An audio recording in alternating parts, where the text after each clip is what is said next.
tertulia de los negocios en Visión Global. Como todos los viernes, repaso a la semana en los mercados. Hoy nos acompañan Javier Martín de Profin, César Fernández, gestor de renta fija de DBS, y Miguel Ángel Rodríguez de XTB. Muchísimas gracias por acompañarnos. Buenas noches a los tres. Hola, ¿qué tal? Buenas noches. Buenas noches. Buenas noches. Repaso a la semana en los mercados. ¿Qué balance hacemos de forma muy breve cada uno? ¿Quién empieza? Javier. Empiezo yo, por ejemplo. Esta semana hemos sabido algunos datos macro españoles, franceses, alemanes, a nivel general de la zona euro, y rápidamente lo más significativo es lo malos que eran los datos y el poco daño que han hecho en los mercados. Queda por ahí un poco la señal. César.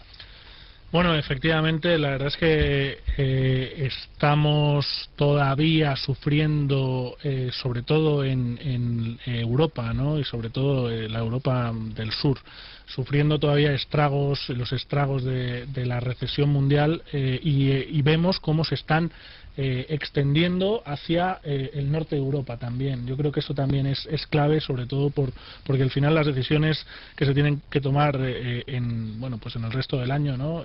Son decisiones políticas, como hemos dicho muchas veces, y cuando todos estamos alineados, esas decisiones resultan ser más fáciles de tomar, ¿no? Por lo que, desde el punto de vista positivo, pero efectivamente bajo un contexto muy negativo. Y Miguel Ángel. Sí, en el mismo sentido, yo creo que lo que estamos viendo son divergencias entre los datos económicos que están saliendo de Producto Interior Bruto, de la eurozona, de Alemania, de todos los países, y lo que dicen ver los políticos y algunos banqueros centrales, que dicen que están viendo que estamos saliendo de la crisis. No sé hacia dónde mirarán ellos, pero bueno, nos gustaría que nos indicasen cuál es el sentido y cuál es el lugar donde se tiene que mirar. Ahora que termina G20, bueno, empieza hoy G20, mañana termina, y G7 también han estado cada uno haciendo comentarios sobre terrenos comunes, sobre lugares comunes sin definirse, hablando del tema de la divisa, que ha sido bastante importante esta semana, y al final pues poca cosa, simplemente intentando dar un mensaje de tranquilidad, que yo creo que eso es importante, pero hay que ser un poco más realista. El último, por cierto, ha sido el presidente de Francia. Dice que la confianza está volviendo y que la crisis ha terminado. ¿De dónde lo saca? ¿Tiene algún tipo de indicador adelantado? Hollande no lo he ha dicho esta tarde. Pues no lo sé. ¿Hacia dónde estará mirando este hombre? Porque precisamente en Francia las expectativas y lo que ayer estuvo haciendo Standard & Poor's, algún tipo de comentario, y uno de los países que podía verse dañado en las valoraciones próximas de su agencia podía ser Francia, ¿no? Tiene unos costes laborales altos, está perdiendo competitividad y podría estar todavía eso, pero aún así no es ni muchísimo menos el problema que tenemos aquí en España de paro. Y bueno, también me llamó la atención pues los alemanes. Hoy por la mañana estuvo hablando Weidmann, el presidente del Bundesbank, hablando de que no son necesarias políticas monetarias expansivas, la historia de siempre, de que el euro no está fuerte, de que no hace falta tener un euro más débil, y el enfrentamiento clásico y típico entre un lado y otro, y todos dicen que estamos viendo. Draghi también lo comentó, sí. Draghi habló diciendo que ve algún tipo, vamos viendo algunos datos de crecimiento en exportaciones, por ejemplo, en algunos países, pero hoy ha salido la balanza comercial de la eurozona y tampoco ha sido especialmente buena. Pero sí, lo de Weidmann al final tiene sentido dentro de la línea que siempre han tomado, sí, ¿no? Al final, el miedo subyacente es el miedo a la inflación, ¿no? Por parte de Alemania, ¿no? Son coherentes, ¿sí? Efectivamente, o sea que al final tampoco es muy sorprendente, y además el hecho de que que aunque el tipo de cambio sea tan importante para Europa, sobre todo pues para los países del sur, más ¿no? que otros, sí. Eso es así, pero el Banco Central al final tiene que seguir manteniendo su independencia, al menos al fin y al cabo, desde un punto de vista de percepción, ¿no? Aunque después, ni en la Fed, ni en Estados Unidos, ni en Japón, sobre todo, pues eso sea así, ¿no? Es que no jugamos con las mismas reglas. ¿Sabes lo que pasa? Porque estamos, lo de la guerra de divisas, que todos tienden a negarla, pero existe una competición en devaluar las divisas. Está clarísimo. Japón, es verdad, Japón tenía un yen sobrevalorado y tiene, bajo mi punto de vista, toda la razón del mundo en aplicar las políticas monetarias que van a aplicar primero para estimular la economía y en segundo lugar para tener un yen no tan fuerte como han tenido, que es la consecuencia también de la política súper expansiva de Estados Unidos. Y en eso Inglaterra, bueno, la libra se está hundiendo ahora últimamente porque ya dijo ayer también o antes de ayer, dijo King, el actual gobernador del Banco de Inglaterra, diciendo que iban a seguir con estas políticas. Sin embargo, nosotros, claro, jugamos a que no podemos intervenir en los mercados, que no tenemos mandato para el Banco Central Europeo, quiero decir, no tiene mandato para poder intervenir, es cierto. Tampoco tenemos una autoridad que se encargue de regular el tipo de cambio, porque todo lo dejamos al mercado, pero lo que está claro que en cuanto el euro dólar, en este caso, que es el que marca, empieza a subir por encima de 1,40, se pone todo el mundo nervioso. Sí. Bueno, ¿sabes lo que les vendría bien a todos estos?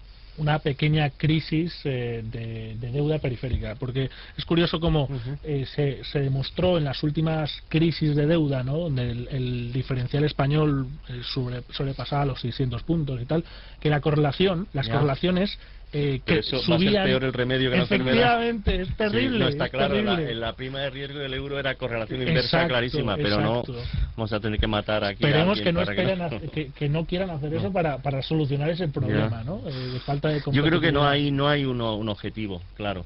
Un objetivo claro. Si se va por encima de 1,40, Alemania también lo va a notar, quieran o no quieran. Ellos tienen una exportación muy diferente a la que tenemos nosotros aquí y luego efectivamente le protege, entre comillas, contra la inflación, pero curiosamente Draghi dijo, nosotros no tenemos mandato sobre tipo de cambio, pero sí sobre la estabilidad de precio, tanto en inflación como en deflación, y la subida del euro puede ser deflacionista. Bueno, esto ya es rizar el rizo. Sí, segunda derivada. Sí. Hemos tenido a Draghi en España y nadie ha dicho nada, porque probablemente lo que ha dicho a los medios, que no sé cómo se ha filtrado, todo fue a puerta cerrada, sin micrófonos, sin periodistas, y los comentarios que han salido eran todos una especie de halagos muy retóricos, muy sin sentido, de las cosas se están haciendo bien, los avances son suficientes, se ven resultados favorables, pero la verdad es que no es momento para que Draghi vaya a un Congreso de los Diputados y cierren las puertas. O sea, luego ¿qué estamos haciendo? Dijo que venía, eso sí, más a escuchar que a hablar él mismo. Bueno, pues que nos digan qué es lo que le han dicho. Lo que han preguntado, sí, claro, lo protestó todo el mundo. Sí, yo me imagino que todos los políticos querrían hacerle algunas preguntas y él tendría que responder qué está haciendo el Banco Central Europeo y qué ve el Banco Central Europeo para que los políticos españoles entiendan por lo menos la visión del Banco Central Europeo. No me parece yo muy creo que prudente. la política de transparencia que aquí en Europa no existe en ese sentido. En Estados Unidos tú que conoces bien Estados Unidos, es súper transparente. Sí. No, además es sorprendente lo que acaba de comentar Javier, por el hecho de que la situación, sobre todo por parte de la opinión pública hacia los políticos, pues es bastante cuestionable, ¿no? Por lo que más opacidad creo que va en contraposición a ello, ¿no? A una mejora. El ejemplo, hablando de Estados Unidos, lo tuvimos también esta misma semana con el interrogatorial que sometieron en el Senado, en la Comisión de Finanzas, al que va a ser todo apunta el nuevo secretario del Tesoro, a Jack Lew. Le preguntaron por todo su pasado, sus inversiones cuando estaba en Citigroup. De hecho, invirtió en algún fondo domiciliado en las Islas Caimán. Reconoció que había salido de él, que lo había hecho con pérdidas, pero interrogatorio bastante duro y abierto. Imagínate, aquí es qué maravilla, la gran diferencia. Ese nivel de transparencia, la verdad es que y es cuando envidiable. comparece Bernanke ante el Congreso y el Senado, el que se llamaba ante Humphrey Hawkins, testimonio, pues está en directo continuamente y él contesta a todas las preguntas que se le hacen. Esto aquí hace falta mucho todavía para llegar a eso, ¿sí? Hablando de transparencia, incidimos en la reunión de este fin de semana del G20.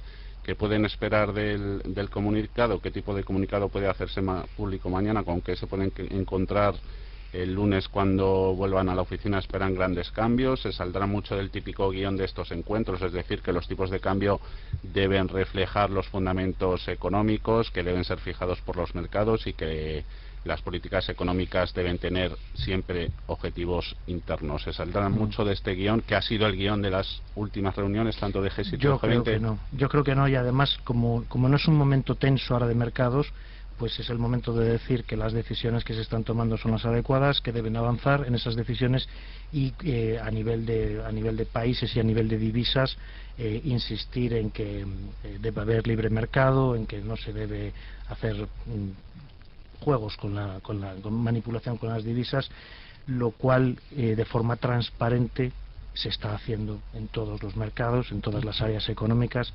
excepto en Europa, que se está haciendo en menor medida, pero por todas partes. Yo estoy de acuerdo, sí, no va a haber nada especial. Además ya se está viendo, hoy durante el día, por la tarde también lo hemos visto, como cada uno de los comunicados parciales que iban saliendo de cada uno de los representantes, de los primeros, de los titulares y de los que llaman Sherpa, que es el número 2 que llevan con ellos, y van dando a entender que lo importante aquí era el yen, el tema del yen, la debilidad esta excesiva del yen. Dijeron que le preocupaba la volatilidad, ¿no? La rapidez con la que se había debilitado, pero que ya lo dijo incluso la número 2 del Tesoro americano.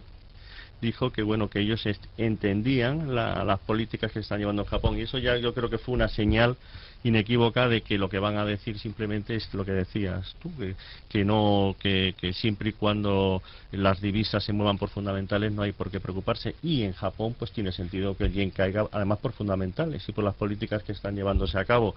Entonces ya veremos seguramente cómo el dólar seguirá subiendo contra el yen todavía un poco más.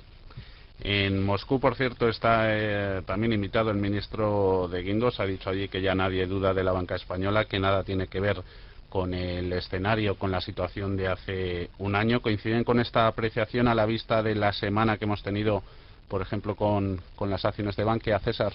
Bueno, pues es cierto que la situación es mejor a lo que era hace un año, ¿no? Y ahí está, bueno, pues la recapitalización que experimentó el sistema, ¿no? El año pasado. Ahora bien, también sin ninguna duda los problemas de la banca no han desaparecido. O sea, al final no olvidemos que hay una gran correlación, una correlación muy alta entre desempleo y morosidad bancaria, ¿no?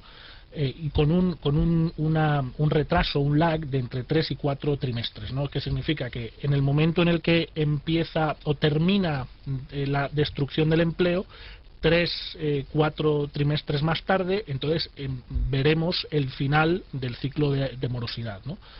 ¿Qué significa eso? Bueno, pues que hemos visto el final de la destrucción de empleo. Pues yo creo que no. Podemos probablemente en menor medida se vaya destruyendo, pero todavía va a seguir subiendo, por lo que desde un punto de vista fundamental los bancos van a ese 11,4%, me parece que es el nivel de morosidad actual del sistema financiero español, pues va a seguir subiendo, lo que va a implicar pues más provisionamiento, más necesidad de capital, por lo que realmente las cosas efectivamente están mejor, pero sin ninguna duda no hemos terminado todavía con los problemas que afectan a la banca, ¿no? Y otro detalle, por ejemplo, es como los bancos están devolviendo aquellos créditos que se dieron hace ya un año, ese billón de euros con que se regó al sistema bancario, un billón a 3 años al 1% anual, y lo están devolviendo. Y por más que piensas por qué lo devuelven, lo están devolviendo para recuperar credibilidad. Por lo tanto, el que devuelve dinero barato para recuperar credibilidad es que está bastante mal. También es verdad que devuelven cantidades pequeñas, luego no estarán tan mal. Pero es muy sorprendente ver cómo los bancos españoles, sobre todo, devuelven cantidades grandes de dinero en cada una de las cuentas de resultados, sobre todo en la última. Es interesante eso que dices, y no solamente los españoles, hay sobre todo europeos también, ya llevan 200.000 millones de un 25%, por ejemplo. 25, ¿no? Más o menos, 20, 25. Pues entonces, se habla lo siguiente, vamos a ver, efectivamente el objetivo es la credibilidad, el objetivo porque dinero barato al 1%, ¿para qué lo vas a devolver pudiendo invertirlo, yo que sé, en bonos españoles, por ejemplo? Entonces, ¿para qué lo vas a devolver? ¿Qué es lo que están haciendo? Están ganando credibilidad porque es uno de los pilares en donde se basa el negocio bancario y tienen también que reforzarlo, pero curiosamente, relacionándolo con la última gran subida del euro contra el dólar, el euro contra el dólar subió fuera de fundamentos, con una economía mal y subió. Se habla de que bancos europeos, no españoles, bancos europeos, lo que han hecho ha sido acudir al crédito que disponible en dólares de la Reserva Federal. Han tomado dinero más barato que el 1% y luego han convertido en euros, por eso han comprado euro-dólar y han devuelto euros que en realidad eran dólares prestados por la Reserva Federal. Entonces lo que están pasando es un préstamo de un sitio a otro y ganando credibilidad aquí. Entonces, aún más, ¿no? A raíz de lo que dices tú, que tiene cierto sentido. Podría pensarse también que de no mejorar sustancialmente la situación en un año, imagínate qué estrés va a ser para el mercado, decir, queda un año para que la banca europea devuelva 1 billón. Tú imagínate qué estrés para el mercado el decir cómo se devuelve este dinero. Claro. Aunque todos sabemos que cuando llegue el vencimiento lo más razonable es que se renueve. Claro, pero si es que además cómo funciona la mecánica bancaria, o sea, tú lo que vas es teniendo, pues incrementando la masa de alguna manera, ¿no? Y entonces no vas a devolver el trillón tal como está, ¿no? Es una cuestión que no pura es de credibilidad y mira lo mal que estarán que tienen que devolver el dinero para recuperar credibilidad. La banca americana lo hizo en su día también de forma rápida. Yo recuerdo unos 10.000 millones que le dieron a JP Morgan, que no los quiso coger, y el Tesoro americano le dijo, tú los coges porque los vais a coger todos. Y pocos meses después los devolvieron y dijeron, toma, aquí te los devuelvo. Y se encargaron de que saliera bien en los medios. JP Morgan devuelve el único dinero que tuvo que coger forzado por la Reserva Federal. Es una cuestión de credibilidad y, bueno, las cosas no están tan bien. Hemos visto, por ejemplo, en las últimas semanas los datos de crédito europeo. La banca europea sigue reduciendo la masa de crédito que tiene concedido. Sin embargo, en Estados Unidos ya lleva algunos trimestres concediendo crédito. Sí, bueno, nosotros efectivamente vemos 3 razones principalmente para tomar y devolver, ¿no? esta financiación relativamente tan barata, que al final, comparada con el coste interbancario, no es tan barata, ¿no? Pero bueno, para un banco que lo necesita depende de su calificación. Efectivamente. Pero es el importe sobre todo, y que te dieran una cantidad tan grande de golpe. Sí. Entonces, vemos principalmente que, por ejemplo, grandes por ejemplo en Europa del Sur, ¿no? en España, Italia principalmente, también uno de los problemas de la banca es su margen bancario, ¿no? Su margen de intermediación, ¿no? Su beneficio neto. Por el coste que tiene dar depósitos, ¿no? a la gente en general. Entonces, de esta manera, a través de lo que se llama el carry trade, ¿no? Donde recibes financiación muy barata, compras activos con un mayor tipo de interés, pues te sirve para abaratar y subir tu beneficio neto, ¿no? ¿Y qué ocurre? Bueno, pues que ya desde entonces, desde el año pasado, ahora han corrido ya mucho los diferenciales, se han reducido esos tipos de interés de los activos que se compraban y ya solamente quedan 2 años, ¿no?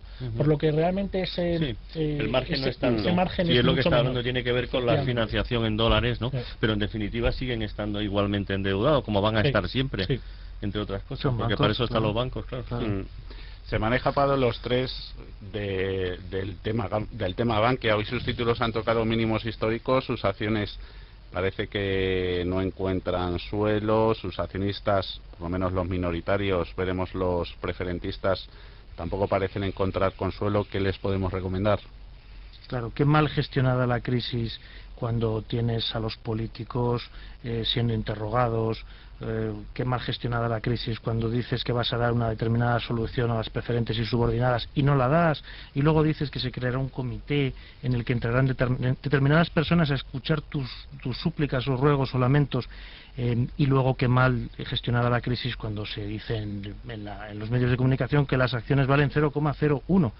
Es que esa valoración no se sostiene por ningún lado. O sea, un banco vale o menos 20.000 millones o más 20.000 millones, dependiendo pues de la masa de capital con la que estés jugando y de tus previsiones. Entonces se está gestionando muy mal toda esa crisis. Es una entidad muy grande, es una entidad que además ahora ya son muchas más entidades que lo que era Caja Madrid, y merecería un final mucho mejor, mucho más digno. El problema es que tiene una solución muy difícil, ¿no? Porque efectivamente, no sé, el valor del capital, ¿no? de Bankia es pues cuestionable, ¿no? Al final depende mucho de las valoraciones de lo que sus recuperes, activos, de lo que no recuperes. y ahí, bueno, pues ahí bueno, pues puedes hacer valoraciones en función de expectativas o de un mercado, por ejemplo, un mercado de propiedades que realmente no se está moviendo, ¿no? Por lo que no tienes una valoración real de sus activos. Por lo que la situación es muy complicada, sobre todo además cuando el posible rescate a esos inversores pues es bastante improbable, ¿no? Porque bueno, pues porque al final ellos mismos tomaron un riesgo, ¿no? El riesgo de invertir en un producto, aunque muchos de ellos no lo supieran, y eso ya es otro tema, ¿no? El tema de, bueno, pues el engaño. Al final tú fíjate que no hay gran diferencia entre Citigroup en Estados Unidos en el año 2007-2008 y Bankia. No hay una gran diferencia. La diferencia es que en Estados Unidos dijeron vaya pedazo de agujero, le metieron los 400.000 millones o lo que fuera a Citigroup. Entró el gobierno americano y ganó dinero, claro, ganó dinero se hizo con el 47 o 67%, lo gestionó y empezaron las dotaciones. Yo recuerdo como 5, 6, 7 trimestres consecutivos de pérdidas en Citigroup porque no paraban de sacar los activos malos. Iban reconociéndolo. Claro, lo iban reconociendo. Aquí también se ha dicho que en el futuro puede ser rentable. Sí, pero pero al ritmo al que vamos, lo que tenemos es lo siguiente. En esta gran crisis que ha habido del 2007 hasta hoy, lo que se ha aprendido claramente es que en adelante banco que quiebre, sus subordinados, sus bonos subordinados, van a pagar la crisis. Eso debería haber sido así siempre. Claro, eso es lo que se ha dicho, señores, en adelante la próxima crisis va a ser así. Pero lo de Bankia lo están haciendo tan mal y tan lento que al final van a pagar como si estuvieran en una crisis nueva. Hay que resolverlo rápidamente porque eso es lo que se ha zanjado para la próxima crisis bancaria. Y en adelante, el próximo que compre un bono subordinado a 7 años tendrá que saber que está comprando un pedazo de capital del banco y si el banco quiebra, él puede llevarse una pérdida. Por eso cobra un cupón superior. Claro. Cultura financiera. Yo me dedico a la venta y compra de bonos, ¿no? Y en ningún momento de hecho, en cuanto tuvimos la oportunidad de vender la deuda subordinada de ciertas entidades rescatadas, lo hicimos rápidamente. Teníamos muy poco en cartera, pero lo hicimos rápidamente esperando efectivamente esta situación, ¿no? Una situación donde desde un punto de vista fundamental, ¿no? Tal y como funciona la estructura de capital de los bancos, los que tienen que asumir las pérdidas son los que están más abajo, ¿no? En esa estructura de capital. Tú fíjate lo que se ha hecho de mal. Tienes a cualquier provincia española que tiene su caja de ahorros de turno y en la mayoría de los casos pues puede que haya ahí un problema de capital. Pues no solo hay una crisis en empleo, hay un nivel de paro enorme, hay un problema pues impresionante en los negocios, que cae la actividad, sino que además has conseguido que a 30.000 o 40.000 o 50.000 personas de esa provincia o ciudad o región les estás limpiando sus ahorros, es decir, el consumo se lo estás castigando de una forma impresionante. Y todo eso pues tendrá que ir saliendo, es menor capacidad de consumo. Y además, más arriba todavía de todo esto es que no nos olvidemos que la gran crisis y la gran presión que hemos tenido aquí en España durante el año pasado, sobre todo, vino desde Bankia. Vino desde Bankia. Es que es la cuarta entidad, entonces yo creo que deberían prestarle mayor atención, que deberían gestionarlo de una manera más, digamos, yo que sé, profesional, ¿no? Y rapidita, darle soluciones. Y terminarlo de una vez por todas, porque es lo que está ralentizando. Yo cada 15 días pregunto, al final, ¿qué permuta hicieron en las preferentes de Bankia? Y nunca hay respuesta. Nunca hay respuesta y dices, pero bueno, ¿esto para cuándo? La gente que tenga unas preferentes de banca querrá saber si ha perdido el 30, el 50 o el 60 y coger ese dinero y como hacen en América, borrón y cuenta nueva, lo invierto en no sé qué. Hablábamos al principio de transparencia, más control, todo podría ser beneficioso, pero a lo mejor el problema siempre es el de siempre, que casos de países, estamos hablando de España, en el que se regula no solo en el sector financiero, también puede ser en el energético, poniendo el caso más favoreciendo al sector que al propio ciudadano, ¿no? Bueno, efectivamente, el problema también con España y durante todos estos años, últimos años del boom financiero y del boom económico español, ha sido la sobreregulación, ¿no? Y la sobreregulación por parte de demasiados agentes políticos, ¿no? Sobreregulación que además venía acompañada con una falta real de supervisión, ¿no? Hemos tenido muchas reglas, pero que realmente se cumplían pocas. Entonces, otra de las razones por las que está durando tanto en Europa y en España en particular esta crisis es esa sobreextensión de estas regulaciones, ¿no? Que las tenemos en los tres niveles de gobierno, ¿no? En el gobierno general o nacional, en el regional y en el local. Y que cuando una empresa tiene que cumplir con esos tres tipos de regulaciones e intentar crecer, pues la verdad es que los costes transaccionales son muy altos y eso lo que hace es crear todavía más dificultad para salir de esta crisis, ¿no? Muy brevemente, 2 pinceladas, recomendaciones, por ejemplo, renta variable, renta fija. Javier. Bueno, tanto la una como la otra, tanto renta variable como renta fija. En la renta fija ser un poquito más cauteloso con las partes más agresivas, estilo high yield, bonos de países emergentes, y en la renta variable pues cada vez fijarse más y más en Europa, donde vamos para arriba. Miguel Ángel. Yo creo que todavía es un poco pronto para la renta variable, además en los niveles en los que estamos actualmente, y la verdad es que lleva una trayectoria alcista, pero me da miedo. La renta fija, evidentemente también tenemos una burbuja ahí, y lo único tener en cuenta que los bonos americanos en esta fecha precisamente es cuando hacen pico alcista en los últimos 3 o 4 años, pico alcista en rentabilidad me refiero, a bajista en precio. A lo mejor todavía durante un tiempo se pueden comprar bonos americanos a largo con dólares y sobre todo comprar dólar yen. ¿Y César? Pues yo también me iría a la renta fija, específicamente a las cédulas hipotecarias, ya lo he hablado en anteriores ocasiones, porque siguen ofreciendo mucha rentabilidad relativa y además son una buena manera de protegerte contra volatilidad que puede ocurrir, ¿no? Dados los eventos que tenemos en las próximas semanas. Las elecciones italianas, efectivamente. Llegamos al final de esta tertulia de los negocios hoy viernes en Visión Global. Nos han acompañado Javier Martín, César Fernández y Miguel Ángel Rodríguez.